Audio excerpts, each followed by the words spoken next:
Aunque en esta vida falte de riquezas, sé que allá en la gloria tengo mi mansión.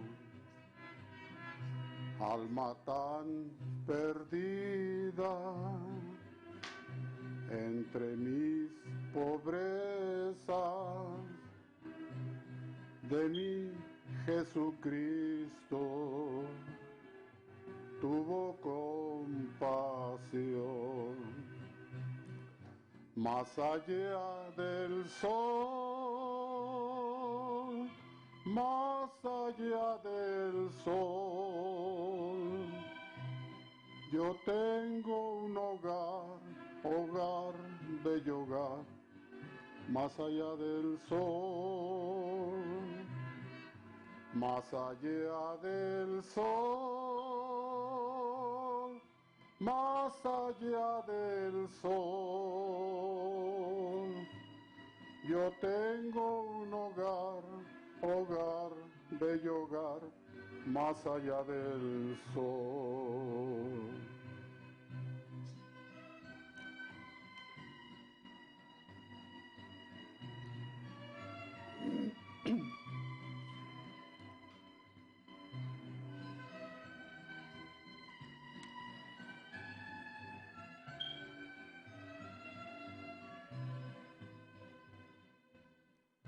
Cristo a cada raza del linaje humano puede impartirle plena salvación y una bella casa hecha por su mano fue a prepararle a la santa Sión. Más allá del sol, más allá del sol, yo tengo un hogar, hogar, bello hogar, más allá del sol. Más allá del sol, más allá del sol, yo tengo un hogar, hogar, bello hogar, más allá del sol. Más allá del sol.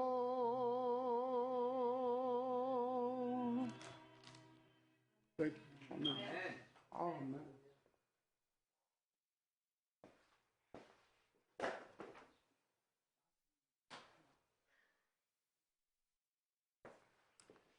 Amén, qué bonita canción. Creo que cada uno de nosotros tenemos esa esperanza. Cristo Jesús dijo, me voy para prepararles una mansión, porque en la casa de mi Padre muchas mansiones hay, muchas moradas hay. Cristo Jesús prometió y Él cumple. Así es que más allá del sol tenemos cada uno de nosotros una mansión. ¿Es acaso tu religión una secta? Inclinemos nuestro rostro para orar. Amantísimo Dios, gracias Señor porque nos permites abrir tu palabra, nos permites reunirnos en tu nombre y nos permites, Señor, continuar alabando tu nombre. En esta mañana, Señor, que tu Santo Espíritu es bienvenido a nuestro corazón de cada uno de nosotros, que pueda redarguir, que pueda entrar en nuestra mente y que pueda hacernos pensar, Señor, y meditar en tu nombre. Y que podamos ver cómo estamos viviendo, qué estamos haciendo y cómo nosotros, Señor, estamos viviendo en ti. Mantente con nosotros, Señor, te lo pedimos todo eso en nombre de Jesús. Amén. Amén. La vez pasada compartí con ustedes acerca de una de las parábolas que Cristo Jesús habló a todos aquellos que le venían siguiendo. Él dijo que el reino de los cielos es como aquel hombre que sembró, se fue a dormir, llegó la noche, la mañana, pasó otra vez la noche, la mañana, y hasta que miró hierba. Y después de que miró hierba, dice que miró espiga. Y después de espiga, dice que miró frutos. Y que después de ahí, dijo, la cosecha está lista. Agarró la hoz, el hacha o las tijeras y cortó el fruto. De la misma forma, Cristo Jesús nos dice que nosotros somos como esa hierbita. Cristo Jesús vino y plantó la semilla. Vino y nos habló su palabra. Y ahora Él está viendo la hierba, que está saliendo el fruto, que está creciendo la espiga. Y que nosotros estamos viendo que Cristo Jesús muy pronto va a venir y va a venir a cortar los frutos. Nosotros aprendimos de eso. Bienvenidos a todos los que acaban de llegar ahorita. Nosotros aprendimos de eso la vez pasada, escuchando de la palabra de Dios. Pero también nosotros tenemos que crecer como cristianos y tenemos que nosotros dar frutos. Y nosotros lo leímos la vez pasada en Gálatas, capítulo 5, del verso 22 al 23. Que nosotros vimos esos frutos que el Señor está esperando que nosotros tengamos, que es caridad, gozo, paz, tolerancia, benignidad, bondad, fe, mansedumbre, templanza. Y dice que contra tales cosas no hay ley. Y después dice que Cristo Jesús va a venir. Va a venir como ese sembrador, va a cortar los frutos, va a cortar, ya sea con hacha o ya sea con tijera, como ustedes quieran, y va a venir y cortar esos frutos, porque ya va a estar la cosecha. Pero mientras vamos creciendo y conociendo más de Dios, es tanto el conocimiento que empezamos nosotros a obtener y comenzamos a juzgar a nuestros prójimos. Y empezamos apuntando y señalando las faltas que ellos tengan. Y nos olvidamos de los errores que cometimos anteriormente. Cristo Jesús amonestó a todos aquellos que le seguían usando como ejemplo a los fariseos. Bienvenido, tomen asiento. A los fariseos. Y esos fariseos, el fariseo lo que quiere decir que son apartados o los separados. La mayoría de ellos vivían en Palestina. Era un grupo de personas religiosas y políticas en el Nuevo Testamento. Estos personajes insistían que tenían que guardar la ley conforme los escribas la interpretaban. Y los rituales de diezmar. Ellos daban a la sinagoga, a lo que ahora conocemos como iglesia, pero ellos se olvidaban de sus padres. Y también los rituales de purificación. Eran buenos para hacer ritos, pero en realidad no estaban haciendo lo que Dios quería. Jesús habló a ellos de no juzgar al prójimo. En Mateo, cuando nosotros leemos Mateo capítulo 6, Cristo Jesús empieza a hablarles, a decirles acerca de que no se preocupen de lo que van a comer, de lo que van a hacer al día siguiente. Dijo él, dejen que el mismo día se preocupe por eso. Y Cristo Jesús dio el ejemplo de un lirio. Y dijo, vean el lirio tan hermoso, blanco, verde. Y dice que ni aún Salomón pudo vestirse así con todas sus riquezas. Así es que vamos a abrir en Mateo. Vamos a Mateo capítulo 7. Mateo capítulo 7. Para todos aquellos también lo van a proyectar aquí en la pantalla. Mateo capítulo 7. Y vamos a leer del verso 1 al 5. Y siguiendo el contexto, siguiendo la historia de lo que les acabo de decir acerca del lirio y de que no se preocupen y todo eso, podemos ver que tal vez las personas en ese entonces miraban que las personas acomodadas no sufrían, o supuestamente pensaban ellos, pero vemos nosotros que en realidad se estaban juzgando los unos a los otros. Vean lo que dice. Mateo capítulo 7, del verso del 1 al 5, dice, no juzguéis para que no seáis juzgados. Verso 2.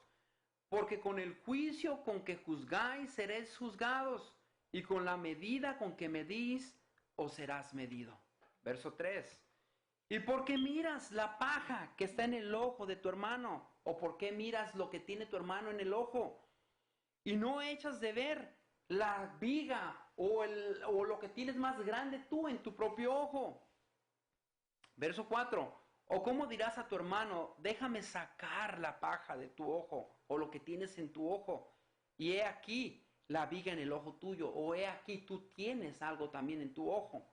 Y el verso 5 dice, hipócrita, saca primero la viga de tu propio ojo, y entonces verás bien para sacar la paja del ojo de tu hermano. Mis hermanos, podemos ver que Cristo Jesús les hablaba abiertamente y les estaba diciendo lo que estaba ocurriendo en ese entonces. Las personas se estaban atacando mutuamente, estaban ellos juzgándose y ellos decían, ¿por qué Dios le da a él más y a mí no? ¿Por qué a aquel le dio más y a mí no? ¿Por qué yo tengo más? ¿Será que yo soy más santo que el otro? ¿Será que yo ya alcancé el cielo? ¿Será que yo alcancé la salvación? Y Cristo Jesús les dijo, un momento, ¿qué les pasa? Tienen que ustedes primeramente fijarse en ustedes y después criticar al prójimo. Después tratar de ayudarle a la vida del prójimo. Primero fíjate tú. ¿Cómo vas a resolver tus problemas tú? Y después vas a poder tú meter mano en los otros. Podemos ver eso. Y también una de las cosas que también Cristo Jesús estaba aquí señalando, estaba señalando uno de los mandamientos de Dios en el Decálogo o en los 10 mandamientos. Vean lo que dice en Éxodo. En Éxodo capítulo 20. Capítulo 20, verso 16. Vean lo que dice en la palabra de Dios. Cristo Jesús estaba haciendo un auge, estaba apuntando a uno de los mandamientos de Dios con estas palabras. Vean lo que dice en el verso 16. Éxodo capítulo 20, verso 16. Dice, no hablarás contra tu prójimo falso testimonio. No hablarás contra tu prójimo falso testimonio. En la Reina Valera de 1909 dice lo mismo. En otra versión bíblica que se llama la Nueva Versión Internacional, dice, no des falso testimonio en contra de tu prójimo. Y en la Reina Valera de 1960, que es la que tengo, dice lo mismo que en la de 1909, no hablarás contra tu prójimo falso testimonio. Acá, ¿cómo dice? Lo mismo, ¿verdad? Entonces, lo que vemos nosotros aquí es que eso quiere decir que debemos de tener prudencia al hablar de cualquier cosa que veamos de nuestro prójimo. En otras palabras, el dar falso testimonio es, muchas personas he hablado con personas que me dicen, ¿sabías tú que esto y esto le pasó a fulanito? ¿O le pasó a fulanita? Y es la verdad, dicen ellos, es la verdad, me lo contó a mí o yo lo miré. Perfecto, está bien, pero a mí ¿qué me interesa? ¿Me explico? Tenemos que nosotros muchas veces creemos decir la verdad de lo que estamos hablando, pero en realidad lo que estamos haciendo es, estamos faltando a la moral, o estamos faltando a la persona de la que se está hablando. Entonces aquí Dios dice, no des falso testimonio contra tu prójimo, aún aunque sea verdad, no tienes que tú levantar falsos, no tienes que tú difamar a otra persona. Entonces es lo que pasaba en el tiempo de Jesús. En el tiempo de Jesús, los fariseos y saduceos, ellos pensaban que estaban alcanzando ya el cielo y estaban criticando a los que no podían seguir lo que los mismos escribas habían interpretado. Y ellos decían, ellos son condenados porque no siguen lo que nosotros seguimos. Pero Dios dijo, no juzgues, no levantes falso testimonio, no estés tú apuntando para todos lados. Y es lo que dice. Muchas de las veces eso, desafortunadamente, caemos en eso. Tenemos que nosotros amar a nuestro prójimo, quererlo y no juzgarlo. Muchas veces cuando comenzamos a aprender de la palabra de Dios y comenzamos a saber, empezamos a criticar a nuestra hermana o nuestro hermano de las cosas que por años hicimos nosotros. Nosotros empezamos a saber y por 10, 20 años hicimos lo que ahora estamos apuntando a nuestro prójimo que está haciendo. Ya no tomes, ya no fumes. Y estás criticando, ya no quieres ni estar con esa persona. Siendo que tú hiciste lo mismo. Y estás tú ahora queriéndote elevar y hacer santo. ¿Por cuántos años el Señor no me siguió a mí? Me estuvo tras de mí. Me tuvo paciencia. ¿Por qué no yo voy a tener paciencia a otros? ¿Por cuánto? ¿20, 25, 30 años estuvo tras de mí? Y ahora, ¿qué hacemos? Criticamos a los demás. Parecemos pistoleros del viejo oeste, a diestra y siniestra. No, tenemos que nosotros tener paciencia y tenemos que nosotros amarles a nuestro prójimo. Claro, sabemos que hay cosas que realmente son malas, ¿verdad? Y que debemos nosotros, pues sí, decirle a nuestro prójimo que está mal lo que se está haciendo. Tener paciencia y continuamente estarle refiriendo a algo que realmente está sumamente mal, ¿verdad? Pero no a cosas que tú realmente hacías y que ahora tú quieres que todo el mundo sea como tú. A eso me estoy refiriendo. Muchas veces queremos que ellos o ellas lleguen a la santidad como nosotros. Y cuando no nos hacen caso, nos alejamos de ellos y ya no queremos hablar de ellos. Y después de ahí nos vamos con otro grupo de personas y hablamos de ellos. Y decimos, no, fíjate que fulanito, sutanita hizo esto, hizo aquello. Ahora, yo no sé qué sea más malo. Si el pensar que somos santos ya o criticar a nuestro prójimo. Tenemos que tener cuidado, porque muchas veces ese tipo de cosas nos pueden llevar a las doctrinas, a hacerlas sectas, a hacer una doctrina sectariana, o a nosotros caer en una secta o en un ocultismo. Todas las iglesias podemos caer en eso y tenemos que tener cuidado. ¿Qué quiero decir? Comenzamos a hacer normas rígidas, así como los fariseos y saduceos. No, tienen que obedecer como los escribas traducieron la Biblia. Las profecías de antaño, escuchen a los escribas. Y así es como ellos decían, así se va a hacer y así se tienen que hacer. Y ni ellos mismos lo hacían.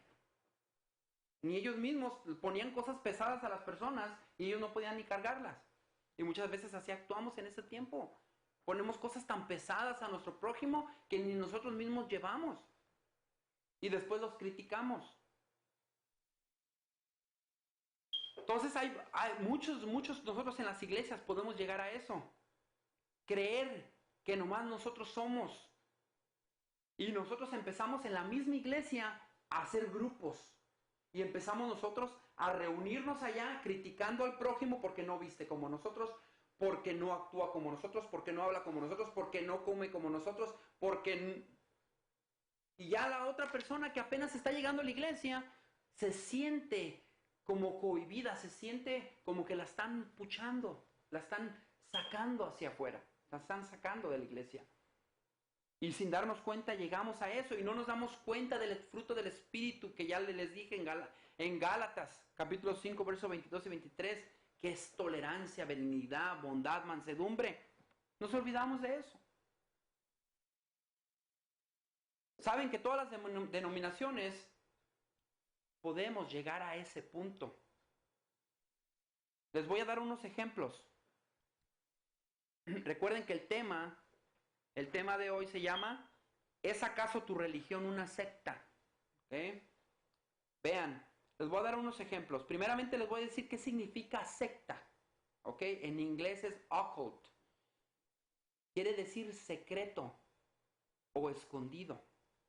O la traducción de la Academia Española se llama comunidad cerrada, que promueve o aparenta promover fines de carácter espiritual, en la que los maestros ejercen un poder absoluto sobre los adeptos.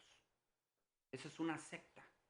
Cuando el maestro o el líder dice, no, así se va a hacer porque así, como los fariseos. Como los escribas tradujeron las interpretaciones de la Biblia, así se va a hacer. Y el que no la obedezca, son malos. Quedan fuera de la salvación. Eso es una secta. Por eso Cristo Jesús se refirió a los fariseos, saduceos y escribas como secta. Entonces les voy a dar unos ejemplos, ¿ok?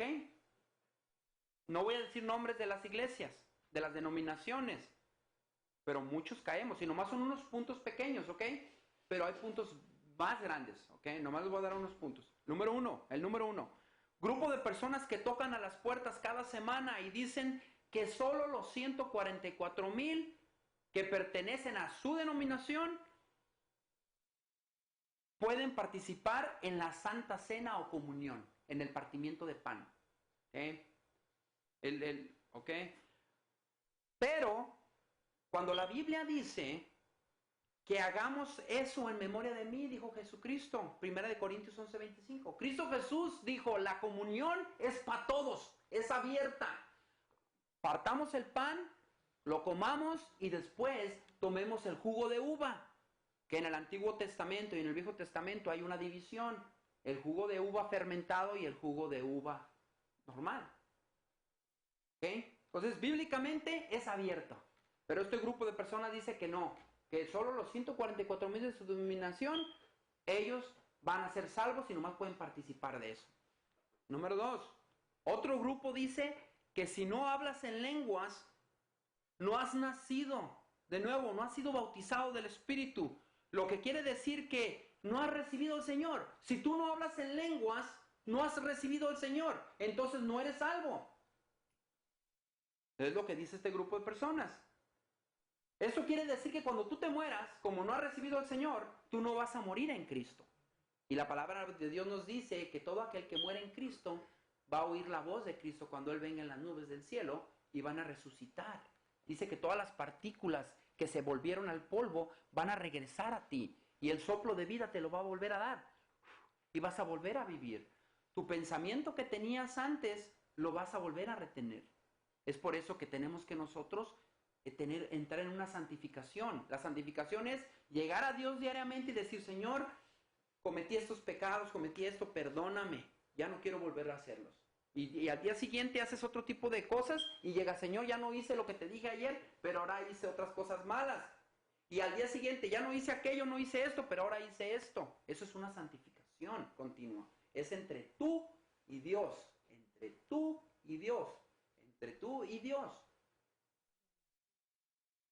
Entonces, otro grupo de personas, número 3, dice que mientras más blanco eres, mejor, pues tienes un lugar más cerca de Dios.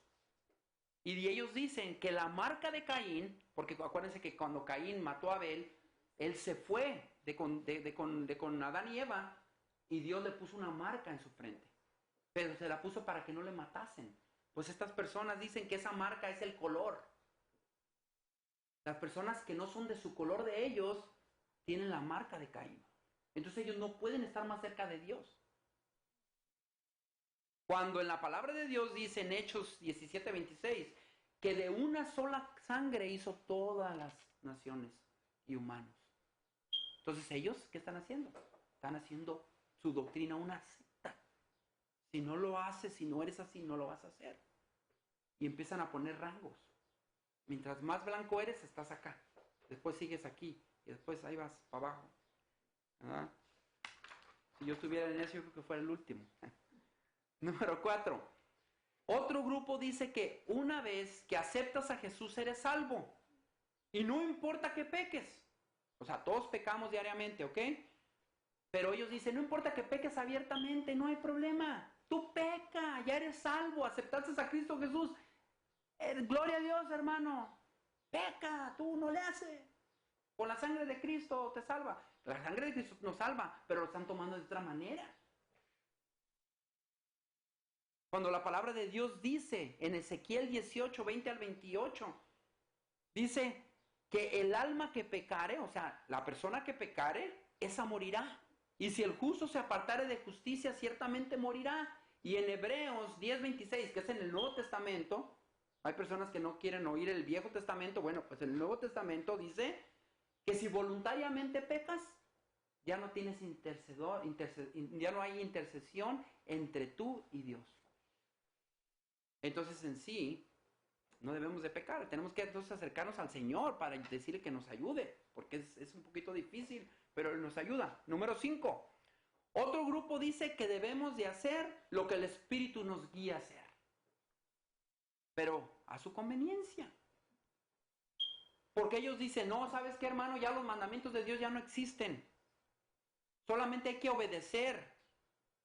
al nuevo pacto, ellos dicen. El nuevo pacto, hermano. Los 10 mandamientos es en el pasado, hermano. Ya el sábado no es cierto, ese no es el cuarto mandamiento, eso quedó en el pasado. Ahora es el nuevo pacto, hermano. Hay que guiarnos por el Espíritu. Y empiezan como a temblar así, a guiarnos por el Espíritu, ¿verdad?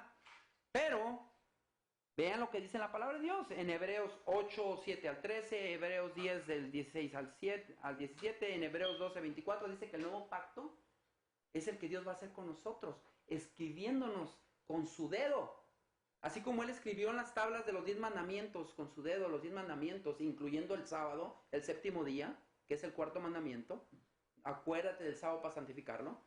Dice que nos va a escribir con su dedo en nuestro corazón sus leyes y en nuestra mente sus leyes. Dice que ese es el nuevo pacto. Dice, escribiré mis leyes ahora en tu corazón y en tu mente y no me acordaré de tus transgresiones. ¿Vieron cómo ese grupo de personas que dicen que tienes que seguir al Espíritu y que ya no existe lo otro y que haz otro tipo de cosas? Es el nuevo pacto es eso, que Dios va a escribir las leyes en nuestro corazón y en nuestra mente. Y número 6, otro grupo dice que si no haces los 7 sacramentos, no te salvarás. Cuando dicen sacramentos, están hablando de cosas, por ejemplo, el bautismo, la comunión, ese sacramento. Y claro, bíblicamente sí está eso, el bautismo, cuando aceptas a Cristo Jesús te bautizas y también tienes que hacer la comunión, porque Cristo Jesús dijo, haced esto en memoria de mí, hasta que yo venga, ¿verdad? Pero esas personas dicen que son 7. Es el bautismo, la Eucaristía, ellos le llaman Eucaristía o comunión o Santa Cena o partimiento de pan, confirmación, si no estás confirmado ya no eres salvo, penitencia o reconciliación, unción de enfermos, orden sacerdotal, matrimonio, y aseguran que si no cumples eso, te vas a ir al purgatorio y ya no vas a salir de ahí. Así es que dicen ellos, tú tienes que hacerlo, tú tienes que cada domingo hacer eso, tienes que tú ir y confesarte, tienes que tú ir y tienes que tener la confirmación, si no te vas al purgatorio. No, es que no, eres un hereje si no lo haces. Cuando en la palabra de Dios nos habla acerca nomás de 2, que es el bautismo y que es la Santa Cena. El bautismo significa que cuando tú te bautizas es como, dice que te mueres con Cristo, dice en Romanos, aquí lo apunté en Romanos 6, capítulo 3 al 6, dice que el bautismo es, aceptas a Cristo y te sumerges en el agua como si hubieras muerto en Cristo Jesús y resucitas como una nueva persona. Y luego también la comunión, porque Cristo Jesús dijo, hagan esto en memoria de mí. ¿Verdad? Entonces, son cosas que en veces doctrinas hacemos y las hacemos como si fuera una secta. Si no lo haces, no te salvas. Si no haces esto, no te salvas. Vean la 7. Otros dicen que si no dejas de comer carne, no serás salvo. La Biblia nos amonesta, claro, que debemos de comer como nos creó Dios. La Biblia nos dice, regresen a comer como cuando Dios nos creó. Adán y Eva, ellos comían legumbres, comían plantas, o sea, legumbres, semillas, tomaban agua. Los animales igual, comían frutas, los mismos animales, hierbas y todo eso. Entonces, Dios mismo nos dice, regresen allá. Pero cuando entró el pecado, dice, ok, entró el pecado, perfecto, coman carne pero sin su sangre. No coman la sangre, porque la sangre es vida. Y ahorita en todas las carnicerías vemos que toda la carne tiene sangre. A menos que comas la carne kosher. Pero si tú ya no dejaste de comer carne, pues ¿para qué vas a comer carne, verdad? Pero ya es cada quien, o sea, es cada quien. Pero lo que digo es eso, que muchas personas dicen, si tú no dejas de comer carne no te vas a salvar y te vas a ir al cielo. No, es así. Dios mismo nos dice, coman de esta manera. Dios nos dijo en Deuteronomio, coman ese tipo de animales. Él dijo, coman vaca, coman becerro, coman gallina, pero no le coman la sangre, sáquenle la sangre. Y en el tiempo de los israelitas, ellos agarraban los animales, los colgaban, les cortaban la yugular, dejaban que sangraran. Algunos otros lo que hacían es estar el animalito así parado, llegaban con algo bien filosísimo, donde nomás le hacían así, como cuando uno se está rasurando, que te rasuras y te cortas, y te dice la persona que está al lado tuyo, oye, te cortaste, y tú, oh, no sientes. La misma forma, agarraban al animalito, le cortaban, sangraba hasta que se desmayaba. Después lo agarraban de las patas para arriba y lo empezaban a quebrar o a quitarle todo. Después de ahí, agarraban la carne, la hacían delgadita, la ponían en el río, le pegaban con piedras, le echaban agua y agua y agua y agua hasta que se saliera la sangre. Y que después de ahí agarraban condimentos y le ponían su ajo, su comino, etcétera, etcétera, para que supiera algo. Porque si no ibas a ver a qué, a gabazo. Ibas a ver como a caña ya machucada, ¿no? O exprimida. Entonces esa es la manera como Dios lo dijo.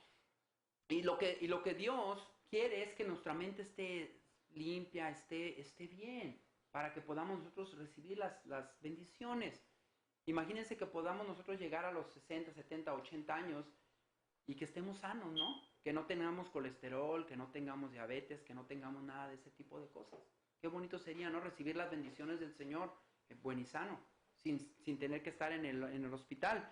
Pero bueno, hay personas que dicen eso, ¿verdad? Ahora, número 8, grupos que pretenden reavivar a sus seguidores con rangos. Hay personas o hay grupos que llegan y es como si fuera una hermandad. Llegan y los agarran y les empiezan a dar rangos.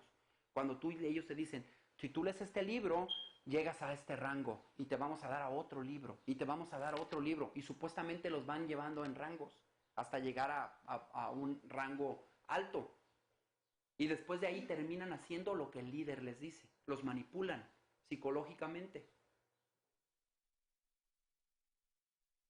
Así es que estas 8 ejemplos que les di, de cada denominación que yo ahorita hablé, podemos sacar más cosas. Y podemos nosotros hacer que nuestra propia religión sea una secta. Y empezamos nosotros a apuntar a las personas de que si no hacen lo que yo les digo, lo que yo hago, no van a ser salvos. Y así no es. Esa no es la religión de Cristo Jesús. La religión de Cristo Jesús es amarnos los unos a los otros. La religión de Cristo Jesús es estar pensando primero en el reino de los cielos y dice que después todo lo demás será añadido a ti. Esa es la religión de Cristo.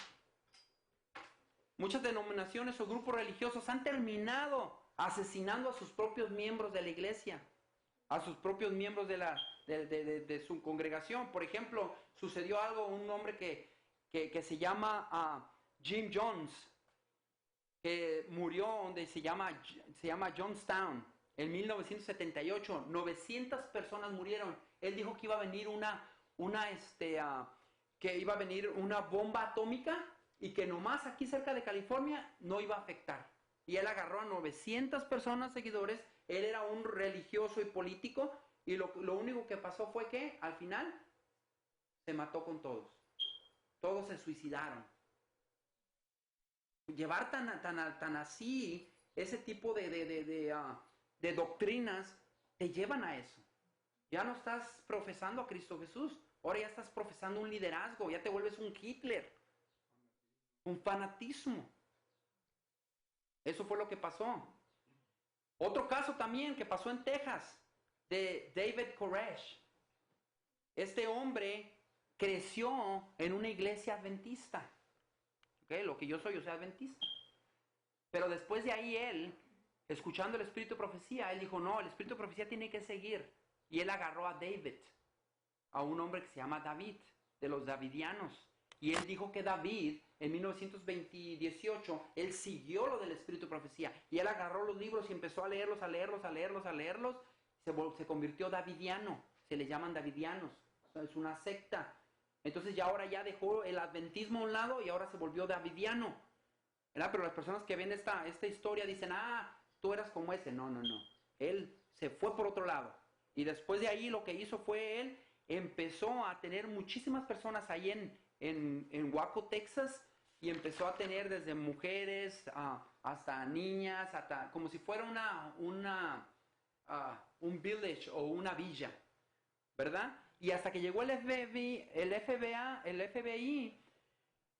fue por él por acusaciones ilícitas de drogas y sexuales, y en esa redada murieron él y 80 personas más, y entre ellos 22 niños de 17 años.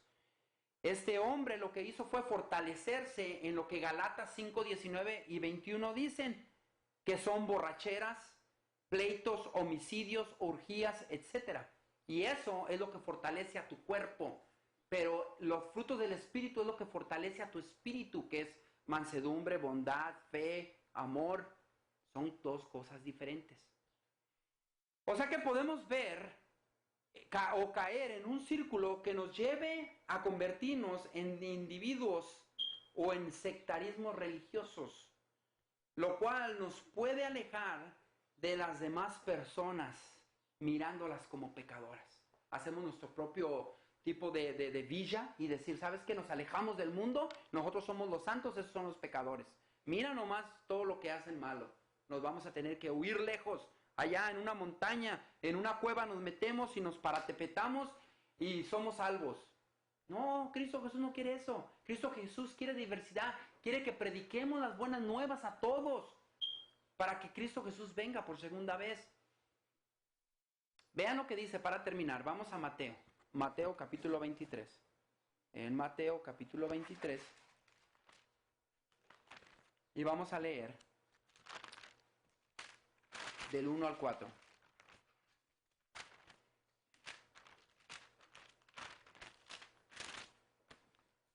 Vean lo que dice.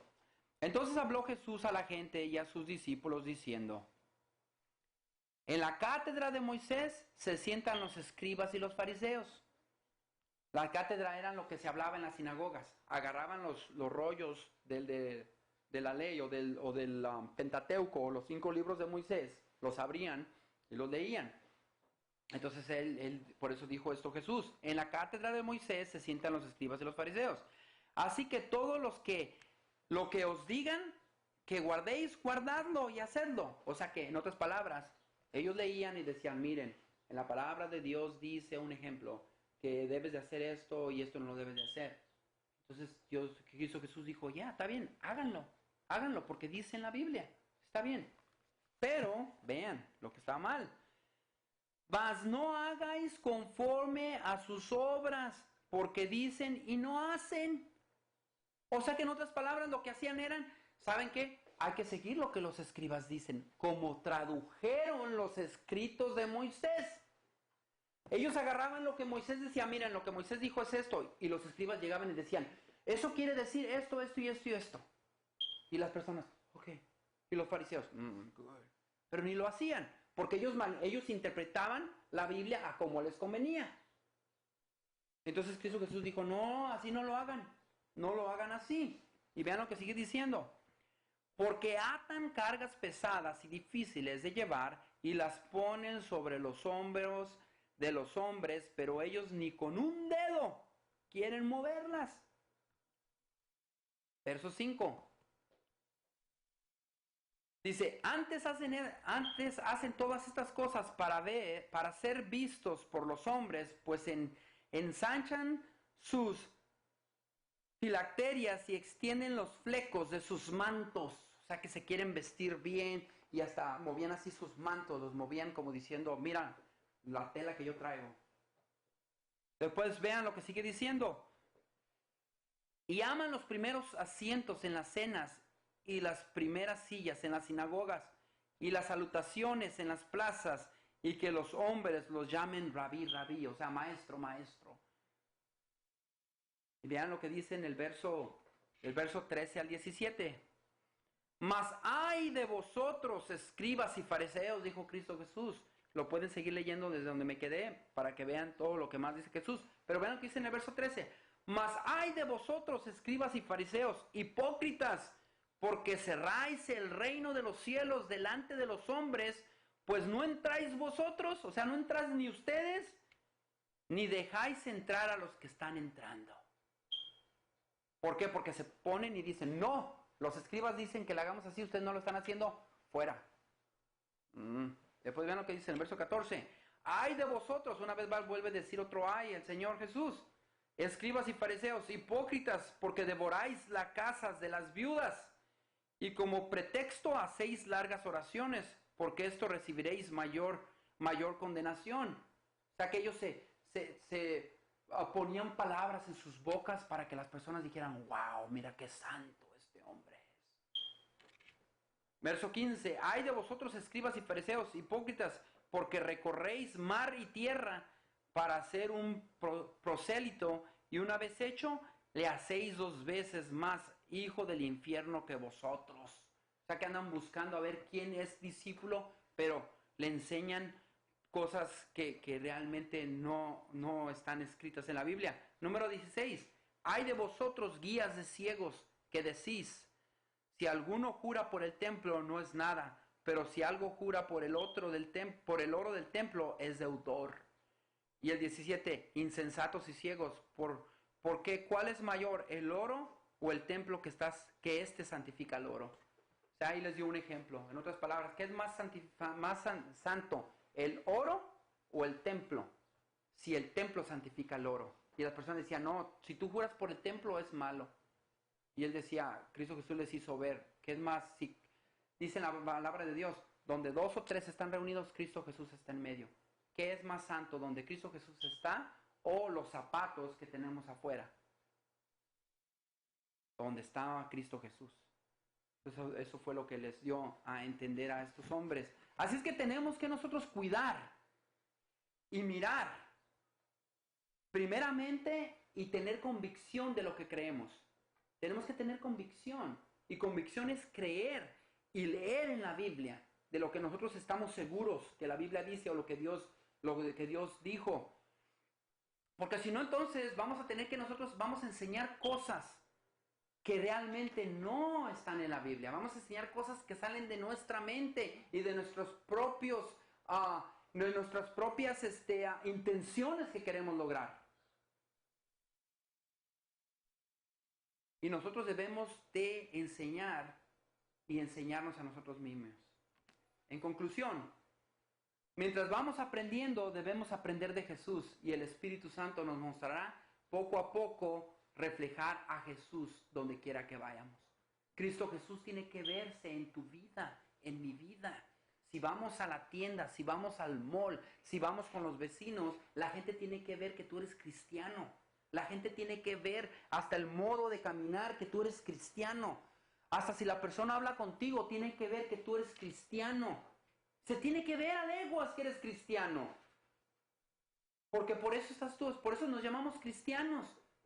De Cristo, del Mesías, del que había de venir. Tenemos que reflejar, tenemos que ver y mirar la teología o enseñanza bíblica y reflexionar para que Dios nos ayude a madurar y podamos tener paciencia para los demás. Recuerden que lo que yo he aprendido, lo que tú has aprendido, lo que aquel ha aprendido, lo que aquella ha aprendido, va a haber personas que han aprendido otras cosas y tenemos que nosotros tener y amarles. Tenemos que nosotros tener paciencia para con ellos. Y si nosotros tenemos convicción de guardar el sábado, porque dice en la Biblia, y si otros no lo guardan, tenemos que tener paciencia. Porque nosotros no llegamos al conocimiento así nomás de la nada. Dios nos dio el conocimiento. No debemos de juzgar a otros, sino que tenemos de compartir con otros lo que la Biblia dice. Tenemos que nosotros permitir a Cristo Jesús que more en nuestras vidas y que actúe en nuestras vidas, que camine con nosotros, que Él sea el punto principal de lo que hacemos. Cristo Jesús. Mis hermanos, espero en Dios que el Espíritu Santo nos haya hecho recapacitar y de cualquier forma el Señor trabaje en nosotros. Dios tiene un mensaje para cada uno de nosotros en diferente manera. No podemos tomar el mensaje que ahorita acabo de compartir con ustedes todos de la misma forma. El Espíritu Santo nos pone lo que nosotros nos falta en nuestras vidas. Inclinemos nuestro rostro para orar. Padre Dios, tú que estás en el cielo, Señor, santificado sea tu nombre. Venga tu reino, Señor. Hágase tu voluntad así en la tierra como en el cielo. Danos hoy, Señor, nuestro pan de cada día y perdona nuestras ofensas como también nosotros perdonamos a los que nos ofenden. No nos dejes caer en tentación y líbranos del mal, porque tuyo es el reino, el poder y la gloria. Padre Dios, en esta mañana hemos escuchado tu mensaje. Cada uno de nosotros lo hemos escuchado, Señor, en diferente forma. Ha tocado nuestra puerta de corazón. Hoy mismo y ahorita, en este momento, Señor, le abrimos nuestro corazón al Espíritu Santo. Que Él nos enseñe, nos redarguye y nos muestre, Señor, lo que hemos aprendido esta mañana. Que podamos tener paciencia los unos a los otros. Que podamos nosotros dirigirnos con amor a los unos a los otros. Que podamos nosotros, Señor, tener convicción de lo que creemos. Y que podamos nosotros enseñarles a otros de ti. En esta mañana, mis hermanos, me gustaría hacer un llamamiento. Me gustaría que cada uno de nosotros recapacitáramos en las vidas que hemos vivido. Cada uno de nosotros. Y que nos pongamos a pensar, ¿cuándo fue cuando escuché tu voz, Señor?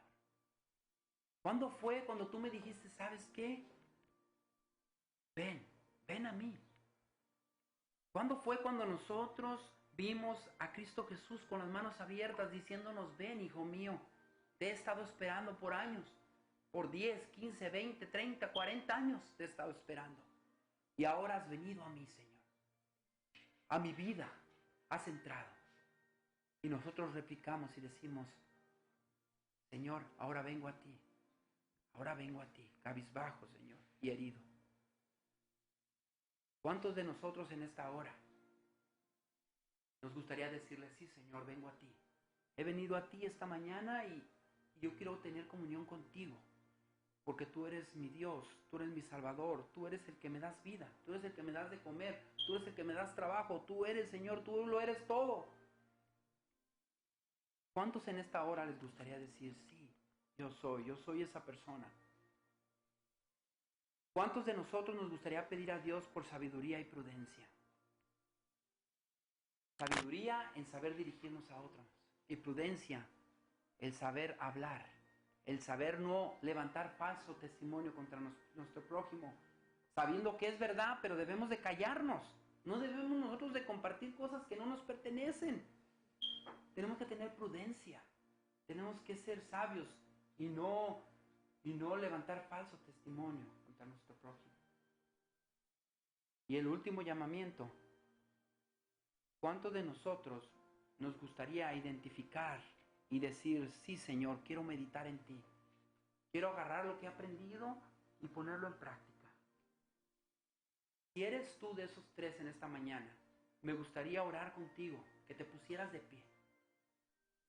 Que te pusieras de pie y le dijeras, sí, Señor, yo soy aquel que por años apenas escuché tu voz. Sí, Señor, yo soy aquel que quiero sabiduría y prudencia. Sí, Señor, yo soy aquel que quiero caminar contigo y que quiero que tú me guíes y que quiero que tú me uses. Ponte de pie. En esta mañana no es casualidad, mis hermanos, que nos hayamos reunido. El Espíritu Santo ha obrado en cada uno de nosotros y está con nosotros. Gracias, Señor, porque tú has puesto en nuestro corazón, Señor, el entregarnos a ti. El decir, sí, Señor, yo te necesito. Bendice a cada uno de nosotros, Señor, que tuvimos el valor de ponernos de pie. Bendícenos, Señor, a cada uno de nosotros que clamamos por bendiciones y por ayuda. Bendícenos, Señor. Y ayúdanos, Señor, a caminar con Cristo. Y que la religión sea de Cristo. Y que sigamos lo que Cristo Jesús vivió y lo que Cristo Jesús hizo. Y que podamos compartir a otros de Jesús. Bendice a cada uno de nosotros, Señor.